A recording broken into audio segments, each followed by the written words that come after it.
But let's start with the number one question you get on the chats from new people trying to subscribe, new people getting into the business, is just how do foreclosures work?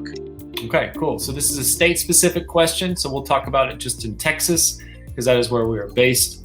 But in Texas, it is a non-judicial state, so that means when you sign up, you say, hey, I want to buy this house, and the seller says, great, I need $300,000. You say, I don't have $300,000, but you go to the bank and you get to borrow it, and you get what's called a promissory note, and you get a deed of trust. Now, on this deed of trust, it says, if I stop making these payments, you can sell my home. We're going to appoint a trustee that can sell my home to the highest bidder, and that will satisfy. I mean, if it satisfies the loan, if it doesn't, then that's another story. But we don't have to go to court. So that's what a foreclosure is someone stopped making their payments, and there's a third-party trustee that can walk up to the courthouse on the first Tuesday of the month, and they can sell that property to the highest bidder or back to the bank, and then it's no longer the possession of the homeowner anymore. So that's right. We are a non-judicial state, so it's dictated by the contract of their deed of trust.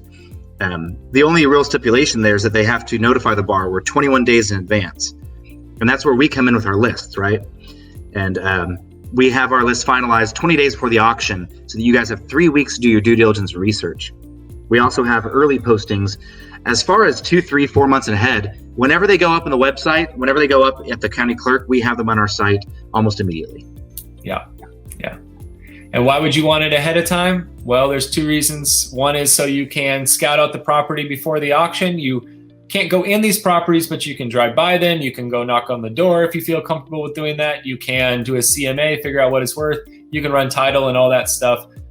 Or you can even talk to the homeowner and see if they'll sell it to you. They can still sell you the home before the auction. So if you get the list the day of the auction, it doesn't do you too much good because you can't A, do your research, or B, try to buy the home before the sale. So yeah, we give out a free sample of the list the day of auction, and that's just to help people guide along at the auction and be familiar with the process. But investors really need that information 3 weeks beforehand.